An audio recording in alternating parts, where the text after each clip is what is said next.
Student, आज हम लोग M2 पेपर के लेकर MCQ शुरू करेंगे। M2 पेपर्स यानी कौन सा? Web designing. तो आज आप लोग M2 पेपर के MCQs देखेंगे। और वेब डिजाइनिंग के एक बहुत ही सिंपल सा चैप्टर है, और ये चैप्टर है आप लोगों का चैप्टर 8। मैं आपको थोड़ा सा सिलेबस दिखा देता हूँ, उससे आपको और इजी हो जाएगा। चैप्टर वाइज क्लास करने में थोड़ा सा बेनिफिट पता है क्या होता है? आपको उस चैप्टर से जुड़े हुए जितने भी क्वेश्चंस हैं अच्छे से क्लियर हो जाते हैं। लास्ट डे मैंने आप लोगों के लिए पेपर कैसे होगा, क्या एग्जाम पैटर्न होगा, पेपर के पासिंग पर कट ऑफ क्या है, उसको लेकर मैंने पूरा एक डिटेल वीडियो बनाया था। आप लोग यूट्यूब पे भी चेकआउट कर लीजिएगा। वो आपको बहुत, जो फर्स्ट टाइम दे रहे हैं उनके लिए तो बहुत इंपॉर्टेंट है कि किस तरह पेपर होगा। तो आज हम लोग, ये रहा M2 पेपर। M2 पेपर में आप लोगों का जो सबसे ज्यादा क्वेश्चन आते हैं, अगर आप M2 में सबसे कम पढ़ना चाहते हैं और सबसे ज्यादा क्वेश्चंस जो कवर करता है, वो है आपका HTML, CSS, ये वाला। फ्रेमवर्क के कभी कभार क्वेश्चन ज्यादा आ जाते हैं। पिछली बार एक बार क्वेश्चन ज्यादा आए थे, एक बार बिल्कुल नहीं आए थे। तो इसीलिए फ्रेमवर्क, थोड़ा सा जावा। जावा में कुछ खास नहीं, थोड़ा सा ही लीजिएगा, 3-4 क्वेश्चन बस। कुल मिलाकर अगर ये 3 मॉड्यूल अच्छे से पढ़ लेते हैं, HTML, CSS और फ्रेमवर्क, तो आपके मोर देन 50, 55, 60% सिलेबस इसी से आ जाएगा। हम लोग जो कवर करने जा रहे हैं वो 8th वाला पार्ट है। इससे आपको कम से कम 8 से 10 क्वेश्चन मिलने वाले हैं। और सबसे अच्छी चीज है, इसमें कोडिंग का कोई लेना देना ही नहीं है, सब थ्योरेटिकल है। जिसमें से एक तो MCQ यही मिल रहा है। SGML का फुल फॉर्म क्या है? तो SGML का फुल फॉर्म है स्टैंडर्ड जनरलाइज्ड मार्कअप लैंग्वेज। जैसे HTML होता है वैसे SGML भी होता है। क्लियर हो गया? तो ये वाले मॉड्यूल से जुड़े हुए सवाल देखिए। आप लोग अपने कमेंट सेक्शन पे जवाब टाइप करेंगे। सवाल संख्या पहली, सर्च इंजन का इस्तेमाल कहाँ होता है? Search the content on a specific topic, to search the document, to search video, या सभी? जल्दी से कमेंट डालिए। फर्स्ट का कौन सा जवाब है आपके हिसाब से? गीतिका ने कहा है 1D। सिर्फ डी मत लिखिए, पूरा लिखिएगा। तो फर्स्ट डी है, गौरी का भी डी है। गीतिका, गौरी नाम से लग रहा है बहन बहन है। अर्जुन का भी डी है। अच्छा, कई लोगों का तो है भी नहीं सिलेबस, लेकिन उन्हें देखा रहा है पड़ोसी ने डी लिखा है, लाओ लिख दे। फिलहाल ये बहुत आसान है। सर्च इंजन एग्जाम्पल के रूप में गूगल। गूगल का क्या काम होता है? क्या वो कोई टॉपिक सर्च कर सकता है? बिल्कुल कर सकता है। डॉक्यूमेंट और वीडियो सभी कुछ तो सर्च कर सकता है। तो सही जवाब क्या है? डी। चलिए आगे बढ़ते हैं। अगला सवाल देखते हैं हम लोग। नेक्स्ट क्वेश्चन है हमारे स्क्रीन पर। Which web publishing tool developed by Microsoft? जब वेब पब्लिशिंग टूल्स की बारी आ जाए तो इसका मतलब है वो सॉफ्टवेयर जिनकी मदद से हम लोग वेबसाइट या वेब पेज बना सकते हैं। जैसे कि आज की डेट में अगर मैं आपसे कहूं कि वेबसाइट बनानी है, तो ऐसा नहीं कि आप सीधा कोडिंग चलना चालू शुरू कर देंगे। ऐसे बहुत सारे वेबसाइट्स बनाने के सॉफ्टवेयर आते हैं, जिनमें कि आप लोगों को बिना कोडिंग किए भी वेब पेज बना सकते हैं। जैसे कि आप लोगों का MS वर्ड पे आप लोग बना सकते हैं, उसको HTML के रूप में सेव कर लीजिए, वो भी काम कर जाएगा। तो मेरे को बताइए, इनमें दिए गए कौन सा आप लोगों का वेब पब्लिशिंग टूल है? सही जवाब लिखेंगे जिनकी मदद से आप लोग वेब पेज बना सकते हैं। जैसे आप लोगों का एक होता है वर्डप्रेस, तो वर्डप्रेस से भी आप लोग वेब पब्लिशिंग कर सकते हैं। इनमें बताइए कौन सा है?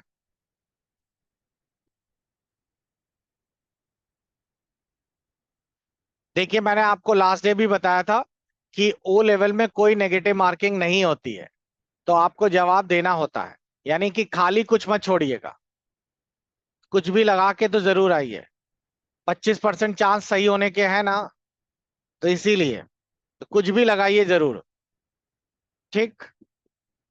और काली माता की कसम है, अगर तुम लोगों ने नहीं लगाई, छोटे थे तो तुम लोगों को वो मीम याद है, काली माता आएगी रात में तुम्हें डरा के जाएगी। अच्छा, तुम लोग बचपन सही से नहीं हुए तो इसलिए पता नहीं है।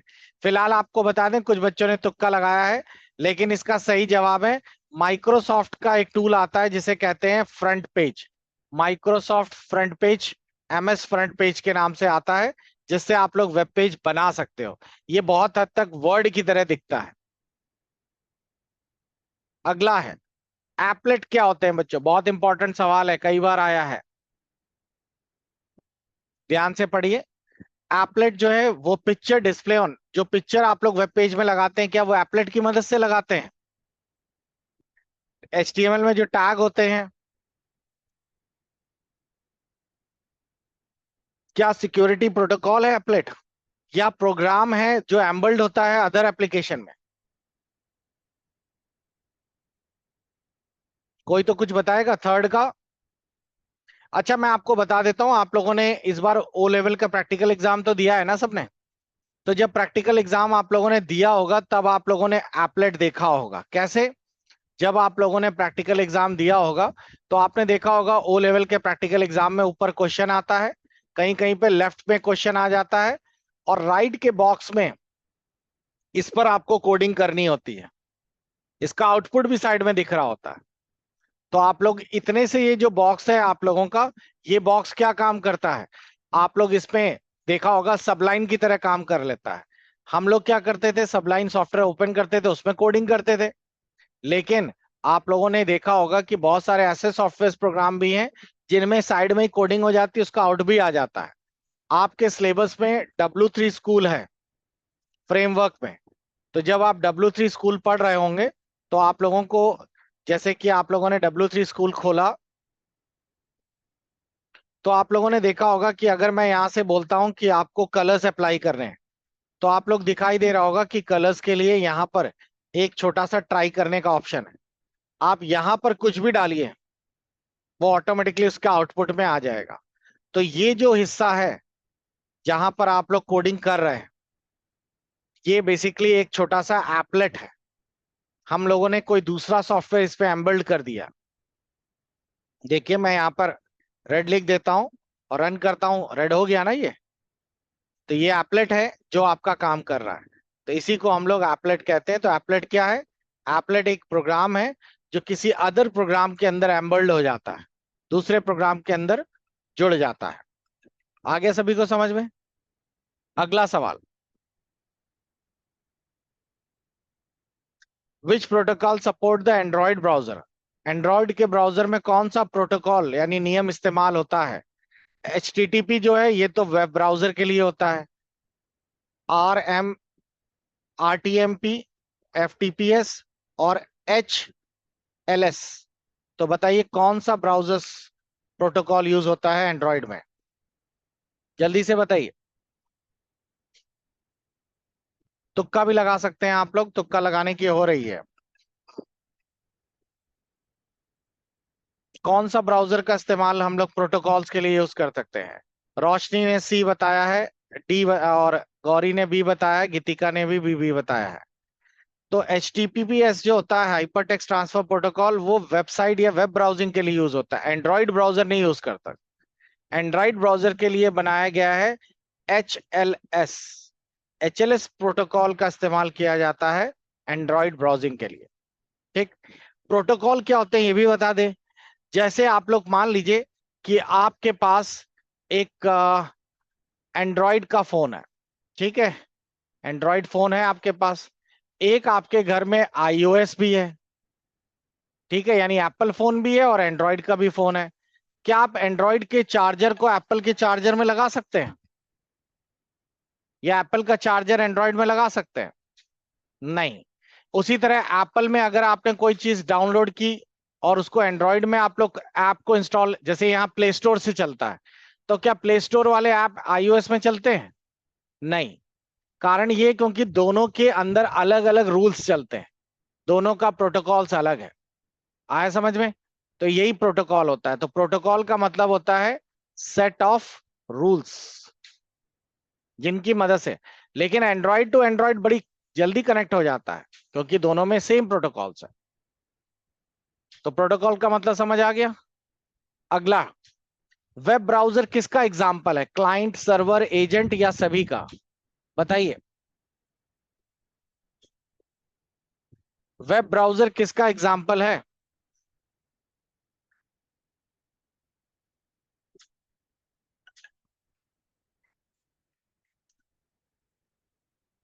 आइडिया लीजिए, वेब ब्राउजर किसका एग्जाम्पल होगा? हम्म, वेब ब्राउजर का मतलब आप जानते ही ना, जैसे कि आपका क्रोम हो गया, तो क्रोम क्या है? क्रोम क्या है? वेब ब्राउजर ही तो है। और कोई वेब ब्राउजर बताइए जहां आप लोग एचटीएमएल पेजेस चलाते हैं। और कोई वेब ब्राउजर का एग्जांपल? क्रोम हो गया। आपके फोन में भी कई सारे दिए रहते हैं, जैसे आप लोगों के पास फायरफॉक्स हो गया। मोज़िला फायरफॉक्स नहीं सुना आप लोगों ने? और कौन कौन से सुने हैं जो ब्राउजर्स के रूप में आप लोग जानते हैं? ओपेरा नाम सुना है? ये सब क्या है? ब्राउजर ही तो है। यूसी ब्राउजर पहले बहुत चलता था, चाइना का था। तो ये सब ब्राउजर है। और ये ब्राउजर क्या काम करते हैं? ये ब्राउजर नेट चलाने यानी कि एचटीएमएल पेजेस या वेब पेजेस खोलने का काम करते हैं। लेकिन ये कहाँ के कौन खोलता है इनके वेब पेजेस? सर्वर या ये नहीं, क्लाइंट्स खोलते हैं, हम लोग खोलते हैं ना। तो यूजर जो यूज चला रहा है, या यूजर एजेंट का मतलब है जो चला रहा है, क्लाइंट हो या सर्वर हो दोनों में चलेगा। तो यूजर एजेंट है वो इनको वेब ब्राउजर का यूज करते हैं। तो सही जवाब है यूजर एजेंट।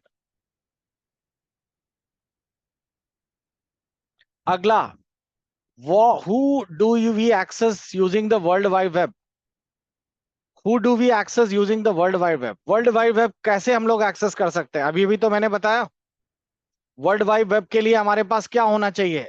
इंटरनेट चलाने के लिए, इंटरनेट चलाने के लिए जरूरी नहीं कि हाई बैंडविड्थ हो। इंस्टेंट मैसेजिंग एप्लीकेशन, ये भी नहीं। इंस्टेंट मैसेजिंग का मतलब वही व्हाट्सएप वाली। सर्च इंजन नहीं भी होगा तो भी काम चल जाएगा, लेकिन हम लोग वेबसाइट खोलेंगे किसमें? तो ये होना जरूरी है। तो हम एक्सेस कैसे कर पाएंगे www? ब्राउजर के थ्रू। Once an email is send the message is broken down into pieces called. एक बार ईमेल भेज दी गई तो वो मैसेज सामने वाले के पास पहुंचने के लिए कैसे टूट जाता है, उन टूटे हुए हिस्सों को क्या कहते हैं?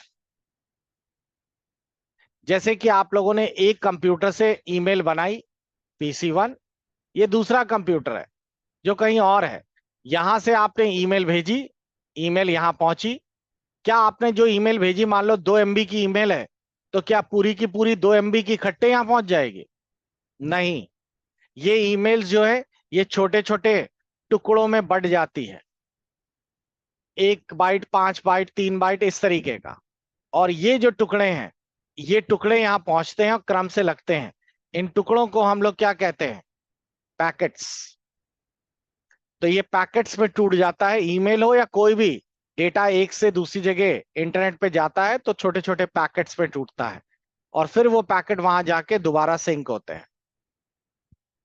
अगला सवाल, browser uses the compiler for web page display. सही या गलत? ब्राउजर जो है वेब पेज के वाइवर यूजेस द कंपाइलर। क्या ब्राउजर जो है वो कंपाइलर का इस्तेमाल करता है? अब यहां पर एक वर्ड आ रहा है कंपाइलर, इसको लेकर आप लोग काफी कंफ्यूज हो गए होंगे। ये चीज हम लोगों ने पाइथन में भी पढ़ी थी। ये सारे जो हैं इनको हम लोग एक तरह से कह सकते हैं ट्रांसलेटर है। ट्रांसलेटर का मतलब होता है बच्चों एक लैंग्वेज को दूसरी लैंग्वेज में बदलने वाले। तो आपको अभी फिलहाल दो ट्रांसलेटर याद रखने हैं। एक होते हैं वो जो कंपाइलर पर बेस्ड हो, और एक होते हैं जो आप लोगों के इंटरप्रेटेटर पे हो। ठीक। तो आप लोगों को ये दो ट्रांसलेटर्स याद रखने चाहिए।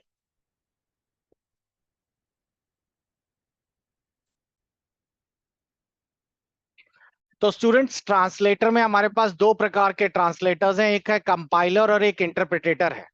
क्लियर? आप में से कोई बच्चा बता सकता है, ये पाइथन का भी एक सवाल बनता है कि पाइथन जो है वो किस प्रकार का ट्रांसलेटर होता है? पाइथन कंपाइलर बेस्ड होता है या इंटरप्रेटेटर बेस्ड होता है? दोनों में अंतर ये होता है, मान लो कंपाइलर में आपने एक प्रोग्राम बनाया जिसमें 5 लाइनें हैं, इस तरीके 5 लाइनों में कोडिंग है। अब ये 5 लाइनों की जो कोडिंग है, इसमें होता क्या है कि आप लोग जब भी प्रोग्राम रन कराते हैं, जैसे आपने क्या किया, पाइथन खोला, पाइथन में आपने प्रोग्राम लिखा और फिर रन कराया। कभी कभार आपका होता है ना, प्रोग्राम तीसरी लाइन पे एरर दिखाता है। तो इसका कारण ये है क्योंकि पाइथन जो कोडिंग होती है वो लाइन दर लाइन चेक करती है, और जब पूरी लाइनें बारी बारी से चेक करते हुए उसको आउटपुट भी देती चलती है। अगर आपका प्रोग्राम 5वीं या चौथी लाइन में एरर है तो ऊपर की 3 लाइनें वो चला देगा। फिर एरर नीचे दिखाएगा। लेकिन कंपाइलर में ऐसा नहीं होता।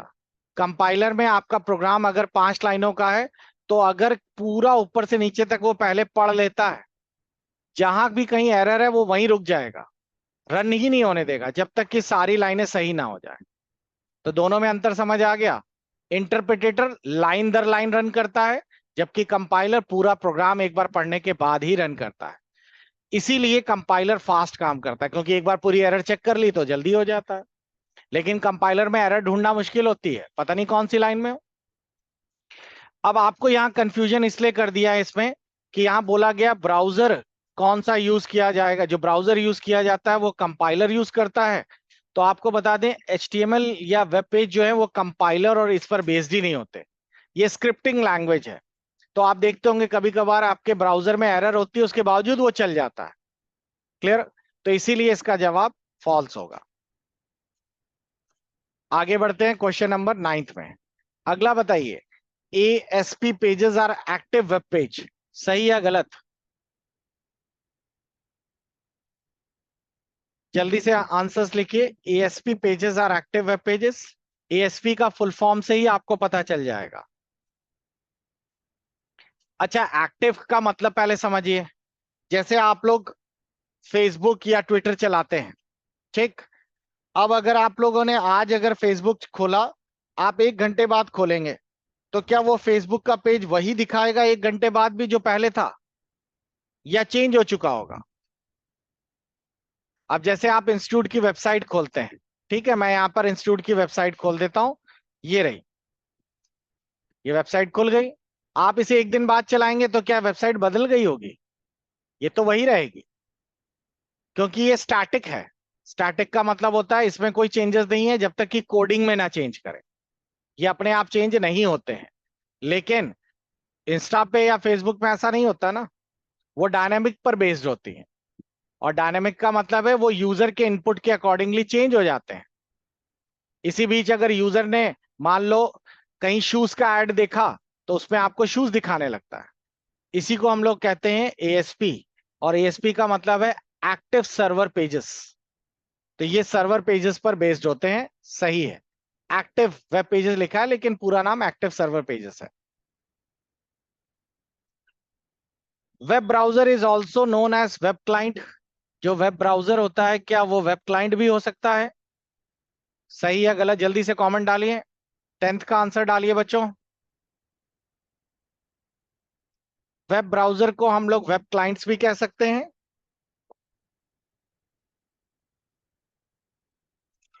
सही जवाब दिया है आप लोगों को रितिका ने और रोशनी में भी। ट्रू है, वेब ब्राउजर जो है वो वेब क्लाइंट की तरह भी काम करता है। नेक्स्ट, लिनक्स एक प्रकार का ग्राफिकल वेब ब्राउजर है, तो जल्दी से बताइए। जो लाइनक्स है ये भी एक वेब ब्राउजर का नाम है। देखिए मैं आपको दिखाता हूं।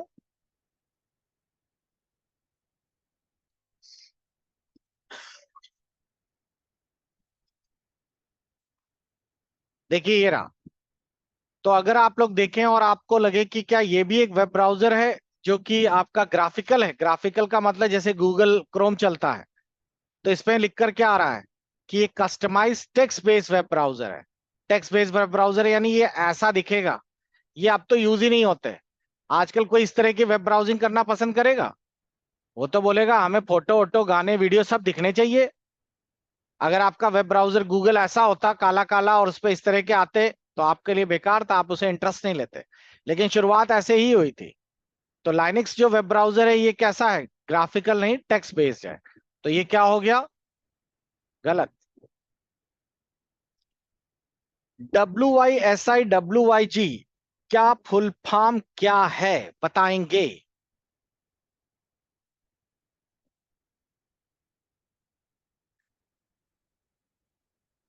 जल्दी से बताइए।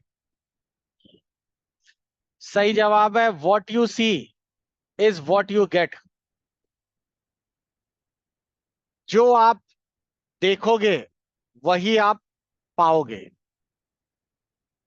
अब इसका क्या मतलब है, इसे इंटरनेट से क्या लेना देना? चलो आप लोगों को ये बता दें, ये रूल आप पर रोज लागू होता है। आप लोग यूट्यूब पे रील देखते हो, इंस्टा पे, तो आप जो रील देखते हो, अगर मान लो आपने आज दो रील देखी, मान लो आपने बिग बॉस की रील देखी, आप थोड़ी देर उस पर रुक गए, फिर एक दो और रील आई, उसमें भी बिग बॉस वाला आया, उसमें भी एक दो मिनट, मतलब 1 मिनट पूरी देखी आपने, थोड़ी देर बाद आप देखेंगे 15 20 मिनट बाद सब बिग बॉस वाली ही आ रही हैं। वो समझ गया है इंटरनेट कि भैया इसको ये वाला रील ज्यादा पसंद आ रही, इस कैटेगरी ऑफ रील दिखाइए। उसी तरह आपने मान लो उपद्रवी वाली रील देखी, नहीं होते प्रैंक वाले, बैठा तो चेयर हटा दी, धक्का मार के पानी में गिरा दिया, आप इस तरह के फनी रील्स देखेंगे, कुछ देर बाद देखेंगे उसी के सीक्वेंस आने लगे। वो यही है, what you see is what you get. जो आप देखेंगे वही आप पाएंगे। ये एल्गोरिदम का रूल है।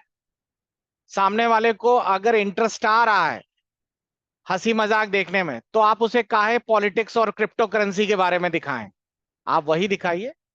तो एल्गोरिदम आपके इंटरेस्ट के अकॉर्डिंगली चेंज कर लेता है अपने आप को। कैप्चा जानते हो ना सभी लोग, कुछ भी भरते हो तो कैप्चा लिख कर आता है। Captcha is a program use to convert computer, हाँ या ना?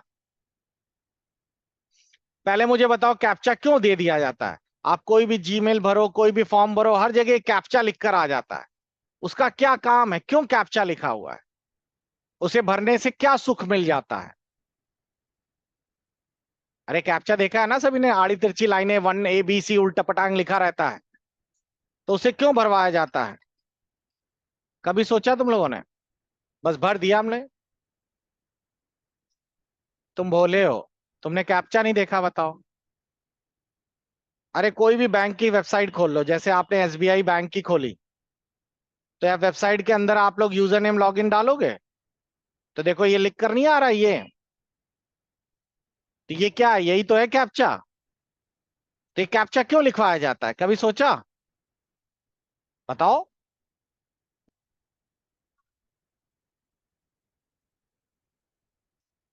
Y we have captcha?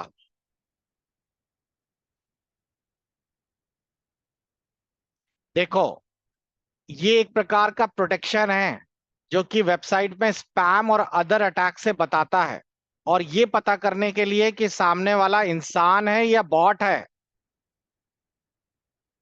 अब मान लो किसी को मेरी वेबसाइट हैंग करनी है, कोई मेरा दुश्मन है और वो चाहता है कि मेरी वेबसाइट चले ही ना, तो किसी की वेबसाइट को हैंग करना कितना आसान है।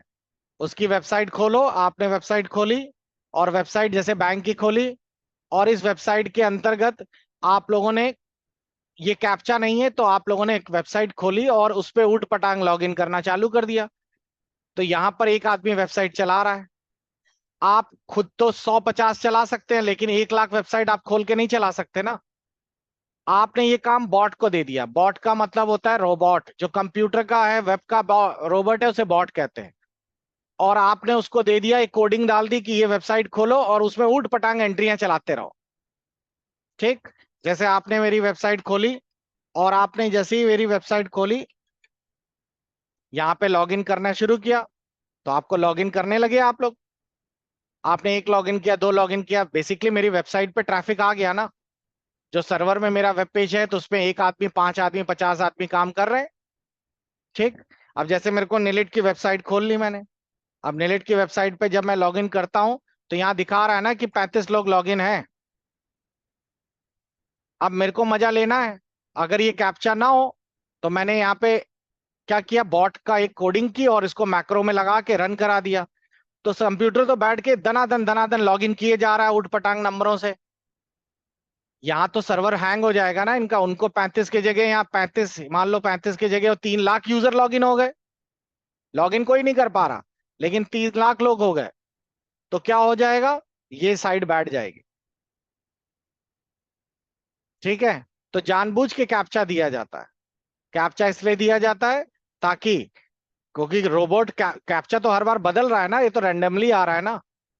यूजर नेम पासवर्ड तो चलो एक ही है, कैप्चा तो लॉगिन हो रहा है, रैंडमली आ रहा है। तो इसीलिए आदमी रैंडमली लॉगिन नहीं कर सकता, कंप्यूटर लॉगिन नहीं कर पाएगा। इसीलिए कैप्चा प्रोग्राम बनाया गया है। फिलहाल कन्वर्ट कंप्यूटर तो ये गलत है। Backend code run on the client side and front end on the server side. इसका बहुत इस्तेमाल होता है, ध्यान से समझ लो। एक वर्ड होता है बैकएंड और एक वर्ड होता है फ्रंट एंड। जैसे आपके पास एक कंप्यूटर है, इसको इस तरह से समझते हैं। हमारे पास एक पीसी है, ठीक, और पीसी पर आप लोगों ने कोडिंग टाइप कर दी। ये कोडिंग आपके कंप्यूटर में ना सेव करके सर्वर पे सेव कर दी। ये सर्वर है, सर्वर भी तो एक कंप्यूटर ही है। इस कोडिंग को हमने सर्वर में सेव कर दिया, जैसे वेबसाइट सेव होती है। वेबसाइट आपके कंप्यूटर पे थोड़ी सेव होती है, कहाँ सेव होती है? सर्वर पे।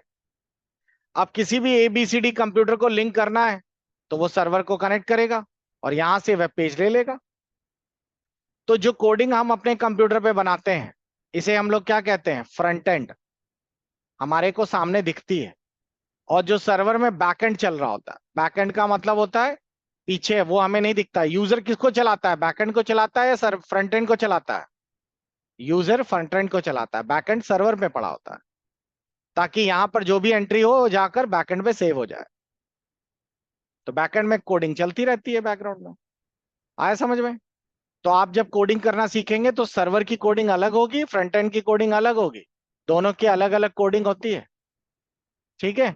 जैसे आप लोगों ने पढ़ा जावा, या फिर पढ़ा ASP.NET, PHP, ये सब सर्वर के लिए पढ़ेंगे आप लोग।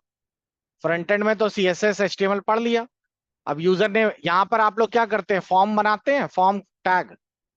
और फॉर्म बनाने के बाद आप लोग फॉर्म के अंदर सारे कोडिंग डाल देते हैं। यहाँ पे नेम की कोडिंग, अगर अगर डेटा, ये कोड्स जाकर सब सबमिट करते हैं तो कहाँ जाके सेव होते होंगे? ये कोड सबमिट करते हैं तो बैकएंड के सर्वर में जाके सेव होते हैं ना। तभी तो यूजर यहाँ से डेटा रिसीव कर सकता है। तो ये गलत है, क्योंकि बैकएंड पे लिखा हुआ है कि क्लाइंट है, उल्टा लिख दिया है। Clear? Uses of the internet, internet packet switching data पे काम करता है, ये याद रखिए। अभी मैंने थोड़ी देर पहले भी बताया था। तो ये सभी को क्लियर हो गया बच्चों? तो आप लोगों को ये सारी कोड इस तरीके के। अच्छा, ये चीज और है कि अगर आप लोग मिस कर गए हैं, और बहुत सारे बच्चे कहते हैं कि सर हमें क्लासेस सीक्वेंस में पढ़नी है, मिस कर रहे हैं, तो आप सीधा चैनल पे जाइए, प्लेलिस्ट में जाइए, और प्लेलिस्ट में आप लोग चेक करेंगे तो आपको सभी के वेब कोडिंग के क्रैश कोर्स और इत्यादि सभी की कोडिंग्स मिल जाएंगी। सभी के आपको मिल जाएंगे। बस आप प्लेलिस्ट फॉलो कर लीजिए, आपको सारी क्लासेस मिल जाएंगे। देखिए यहाँ पर सारे ओ लेवल्स के लगातार प्रैक्टिकल। उसके पहले अगर आप लोग चले जाते हैं तो ये सारे MCQ के कोडिंग्स हैं। बस इतना आप लोग कर लीजिए, आपका इससे ज्यादा कुछ आना ही नहीं है। बस यही फिनिश कर लीजिए। मिलते हैं अगली क्लास में।